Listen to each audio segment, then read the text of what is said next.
పోరాటాలు రైతాంగ పోరాటాలు రైతులు పండించే పంటలకు రైతులు పండించే పంటలకు రైతులు పండించే పంటలకు సాగు భూములకు రైతు భరోసాను సాగు భూములకు రైతు భరోసాను రైతు రుణమాఫీని ఎంఎస్పీ చట్టాన్ని ఉపాధి కూలీ పథకాన్ని వ్యవసాయ కూలీలకు 12,000 రూపాయలు సంవత్సరానికి వ్యవసాయ కూలీలకు 12,000 రూపాయలు.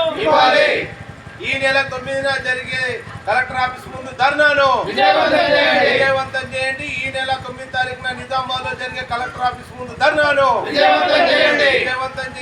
ఈ నెల 9 తారీఖు నాడు జరిగే కలెక్టర్ ఆఫీస్ ముందు ధర్నాను రైతాంగ పోరాటాలు వర్ధిల్లాలి, రైతాంగ పోరాటాలు ఏఐయుకేఎస్ జిందాబాద్ జిందాబాద్ జిందాబాద్ జిందాబాద్. కేంద్రము రైతు సంఘం పిలుపు, రాష్ట్రము రైతు సంఘం పిలుపు. ఇవాళ పండించే పంటలకు రైతులకు గిట్టుబాటు ధర కోసము ఎంఎస్పి ధర నిర్ణయించి దాన్ని అమలు చేయాలని రైతాంగము ఎప్పటి నుంచో ఆందోళన చేస్తున్నారు. దాన్ని గవర్నమెంట్ అమలు చేసేట్లో విఫలమవుతుంది. కేంద్రము రాష్ట్రము అసలు గవర్నమెంట్కి పట్టింపు లేదు.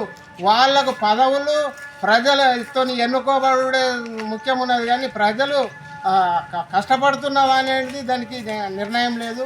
రైతాంగం అనేకం పెట్టుబడులు పెట్టి 200 300 పెడుతుర్రు, వచ్చేది ఒక్కంత 200 వస్తుంది. అది సరిపోతలేదు. అసలు రైతులకి ఇంత ఆందోళన చేసినా ఇంత వ్యవసాయ రంగాన్ని చెట్టుని కదా నరికేసినట్లు నరికేస్తారు. ఇది మంచి పద్ధతి కాదు. ఇప్పటికైనా కేంద్రం కానీ రాష్ట్రం కానీ రెండు ప్రాంతాలు ఆ వేదనలో నిర్ణయం తీసుకొని రైతాంగంని కాపాడాలని, వ్యవసాయ రంగాన్ని కాపాడాలని అనేది మా డిమాండ్స్.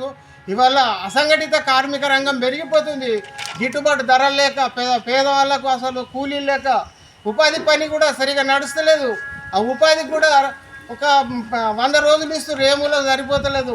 దానికి కనీసం అన్న 200 రోజులు పని దినాలు ఇవ్వాలా, మళ్ళీ దానికి 600 కూలీ ఇవ్వాలి. ఐదాలు ఏమైనా బతకగలుగుతారు. లేకపోతే వాళ్ళు ఇప్పుడు గడ్డి మందులు కలుపు మందులు పుట్టినాయి. వ్యవసాయ రంగంకు ఎవడు వెళ్తలేడు పల్లెలలో. వాళ్ళు ఇటు అటు రోల పంటి తిరిగి చక్కెర వచ్చినట్లు అట్లా తయారైపోతున్నారు. అందుకోసం దాన్ని అది అసలు ఆ విషయాన్ని కూడా గవర్నమెంటు దాన్ని అసంఘటిత కార్మికులను కూడా కాపాడాలా. ఇవాళ పోడు భూములు ఏమవుతుంది, వాళ్ళకు 2006లో చట్టం చేసింది, అయినా దానికి పట్టాలు ఇస్తలేదు. వాళ్ళు కూడా మన దేశస్తులే, పరాయి దేశస్తులు కాదు. ఎందుకు దాని మీద నిర్లక్ష్యం చేస్తుందో కేంద్రము రాష్ట్రము అది మనకు అర్థమవుతలేదు. అందుకోసం దాన్ని కూడా పోడు భూములను కూడా గవర్నమెంట్ అలా పట్టాలు ఇచ్చి అలా కాపాడాలనేది నేను డిమాండ్ చేస్తున్నాము అఖిల భారత రైతు కూలీ సంఘం తరఫు నుంచి. మిత్రులారా, ఈ నెల 9వ తారీఖున జాతీయ కమిటీ ఏఐయుకేఎస్ పిలుపులో భాగంగానే నిజామాబాద్ కలెక్టర్ ఆఫీస్ ముందు ధర్నా కార్యక్రమం పెట్టాం. దాన్ని రైతులందరూ పెద్ద ఎత్తున పాల్గొని విజయవంతం చేయవలసిందిగా కోరుతున్నాం.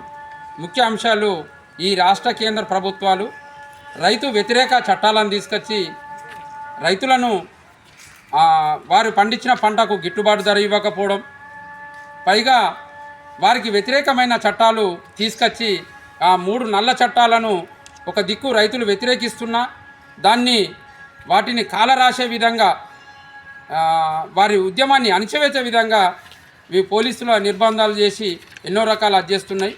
అక్కడ ఉన్న రైతులు కూడా నిరాహార దీక్ష కూడా కూర్చున్న రైతు ప్రాణాపాయ స్థితిలో ఉన్నాడు. అయినను కూడా చర్చలు జరిపి రైతు సమస్యలను పరిష్కరించవలసిందిగా మా యొక్క డిమాండు. సాగు భూములకు కూడా రైతు భరోసాను ఈ ప్రభుత్వం వెంటనే విడుదల చేయాలా. అదేవిధంగా రైతుల రుణమాఫీ పూర్తిగా జరగలేదు. చిన్నకారు రైతులకు కూడా రుణమాఫీ చేయాలా. అదేవిధంగా ఇల్లు లేని వారికి ఇల్లు, భూమి లేని వారికి భూమి, చదువుకున్న ఉద్యోగాలకు నిరుద్యోగులకు ఉపాధి, ఇవి 3 కల్పించాలనేదే మా ప్రధాన డిమాండ్లు. వ్యవసాయ కూలీలకు కూడా 12,000 రూపాయలు జీవన భృతి ఈ పాలకులు ఓట్లప్పుడు చేసిన వాగ్దానాలనే మేము అమలు చేయమని చెప్తున్నాం. ఈ డిమాండ్లన్నీ వాళ్ళు పెట్టినాయే. అమలు చేయకుండా మేము రోడ్డెక్కితే మా మీద శాంతి భద్రతలకు భంగం కలిగిస్తున్నారని చెప్పి కేసులు పెట్టదలిగి రెడైతురు. కానీ వాళ్ళు ఇచ్చిన వాగ్దానాలను మర్చిపోతుర్రు. గద్దెనెక్కిన తర్వాత మేము రైతాంగాన్ని గ్రామీణ స్థాయిలో చైతన్యం చేసి ఈ యొక్క కార్యక్రమాన్ని విజయవంతం చేసే దిశగా మేము కార్యకర్తలమందరం